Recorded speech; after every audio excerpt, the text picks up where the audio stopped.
Say Christ is Lord. Quer uma resposta direta? Não. Deus não odeia o pecado e ama o pecador. Ele odeia tanto o pecado quanto o pecador. Esse vídeo talvez seja um dos vídeos menos amigáveis para quem quer adentrar no cristianismo. Afinal, certos tipos de pregações são mais ardidas do que as outras. E essas geralmente são as mais poderosas, porque falam a verdade a todo custo. Por isso decidi criar esse vídeo, com o intuito de bater em algumas heresias que são espalhadas por aí afora nas redes sociais e camisetas evangélicas, ou até mesmo meias verdades que as pessoas só aceitam sem nem questionar o contexto da palavra. Como sabem, o canal tá com uma frequência péssima, e isso é estritamente culpa minha mesmo. Mas eu peço a ajuda de vocês hypando, curtindo e comentando no vídeo, pois isso ajuda ainda mais no engajamento e aumenta o potencial do vídeo de alcançar mais almas que estavam sendo enganadas por esses falsos profetas. A primeira meia-verdade que tô a fim de discutir aqui é a famosa frase: Deus odeia o pecado, mas ama o pecador. Quantas vezes vocês já não ouviram gente dizendo isso no intuito de confortar uma alma que se encontra em pecado? E eu sei, é um motivo nobre, é uma frase confortante de fato, mas ela possui diversos problemas. Você deve estar se perguntando: se Deus é sumo bem, por que odiaria alguém como eu, sendo eu sua criação e estando constatado na Bíblia em João 3,16 que Deus amou tanto o mundo de tal maneira que deixou seu filho unigênito para morrer por nós? Tá, bora lá. Vamos tomar cuidado ao analisar essa afirmação. Muitas pessoas hoje em dia utilizam dessa frase como desculpa para pecar deliberadamente, sem medo da justiça divina que poderá cair sobre nós. Ah, Deus é bom, é misericordioso, Ele vai me perdoar mesmo. Que maravilhoso.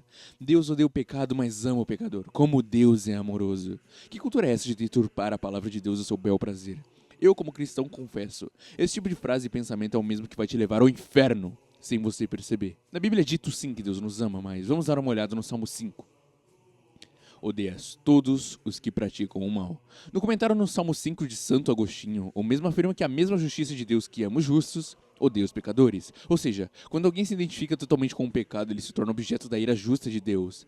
Então, Deus é um Deus furioso, irado, mau. Calma lá, não vamos confundir as coisas também. Hoje em dia é muito comum ver crentes por aí afirmando que Deus é amor, Deus é isso, Deus é aquilo, mas não esqueçam, Deus é, acima de tudo, justiça. A alma do Senhor odeia o que ama a violência. Salmo 11, versículo 5.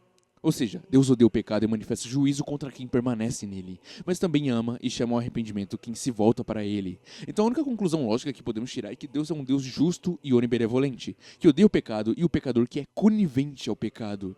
Agora, minha pergunta a você é: você tem sido omisso? Você tem sido conivente ao pecado em sua vida? Você tem se apegado ao pecado em sua vida? Porque se sim, meu irmão, sinto lhe dizer, a ira de Deus cairá sobre os filhos da desobediência. E acreditei que a frase no título pudesse ser um excelente começo, afinal, esse tipo de meia-verdade possui distorções teológicas graves e você pode estar cometendo sem perceber. Não que a frase esteja incorreta, mas que, dependendo do contexto, você pode interpretar de uma maneira totalmente errada e isso pode custar a sua salvação. E uma das frases que eu mais ouvi em toda a minha vida e acredito que seja mais propagada por aí é a famosa "não julgueis para não serem julgados". Eita, essa é problemática, hein? Apesar de ser bíblico e verídico o que Jesus quer dizer aqui, tá claramente fora de contexto. E me enlouquece o fato de que tanta gente tira isso de contexto e utiliza como pretexto para tentar refutar cristãos que, na palavras deles, são jogadores e não seguem o próprio ensinamento bíblico. Mas o que não levam em consideração é que Cristo não nos instruiu a não somente julgar, e sim a não julgar de maneira hipócrita, mas julgar segundo a reta justiça. Estão vendo como é perigoso esse tipo de afirmação? Qualquer cristão que possui o mínimo de conhecimento bíblico e base apologética entende como é falacioso esse tipo de frase. Se você tem dificuldade em debater com ateus, pessoas de outras religiões e esse tipo de herege, relaxa. Eu tô pensando em produzir um guia de apologética cristã que vai te ajudar nisso. Mas claro, eu só vou saber se vocês querem isso, se vocês deixarem nos comentários, se vocês apoiam esse tipo de tópicos. Aliás, aproveita para dar like. Outra heresia que é amplamente disseminada é a famosa "Deus quer que você seja feliz". E eu preciso falar alguma coisa a respeito? Você realmente diria isso a São Sebastião, São Lourenço, Santa Agnes, São João Batista, Santa Bárbara, Santa Lúcia? Todos que morreram em nome do Senhor. Você acha que suas vidas eram felizes? Bom, a não ser que você queira falar de Francisco de Assis, eu acredito que a vida dele realmente foi feliz porque ele encontrou a felicidade no Senhor. A felicidade, de fato, a perfeita alegria, é você ser rejeitado como Jesus foi. Deus não quer que você seja feliz, Deus quer que tu seja santo. E vai por mim, o caminho da santidade não é nada fácil. Mas a felicidade só vem como um fruto da santidade, e não como uma recompensa premeditada. Afinal, felicidade sem cruz é falso evangelho. E é o que eu vejo sendo muito pregado nos dias de hoje. Pregam mais a felicidade do que a cruz. Há também a teologia da prosperidade, que é uma praga que vem sendo espalhada no mundo todo, principalmente no meio protestante.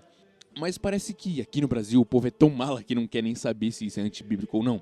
Afinal, brasileiro faz de tudo para tirar vantagem. E os pregadores, ou melhor, os falsos pregadores que estão lá no púlpito, sempre vão se utilizar disso para ganhar em cima dessas pobres almas. Mas então, Daniel, o que é a perfeita alegria que tanto falam que você sente ao seguir Jesus?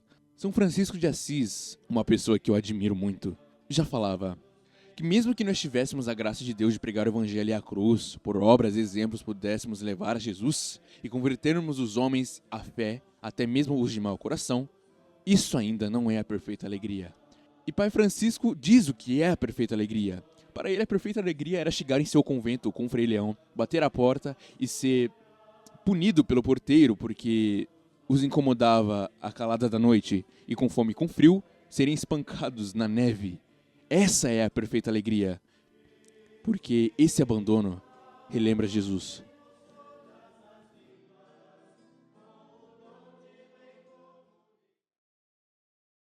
Uma outra que vejo sendo espalhada, principalmente entre novos cristãos que estão adentrando a ideia de calvinismo, mas sem uma base fundamentada, é a doutrina de que salvação é garantida, não importa o que faça depois. Negativo, senhor. Isso se chama antinomianismo, a ideia de que graça cancela a necessidade de obediência. A Bíblia, acima de tudo, afirma que quem vive no pecado não herdará o reino. A fé verdadeira é sempre acompanhada de arrependimento e obediência. Essa ideia é extremamente perigosa porque desvirtua completamente o ensino da graça e da perseverança presente na Bíblia, na tradição da igreja na patrística. Ela é conhecida como segurança eterna incondicional, ou uma vez salvo, salvo para sempre. Pode ser resumida como: se você creu uma vez em Cristo, está salvo para sempre, independentemente de continuar vivendo em obediência ou não.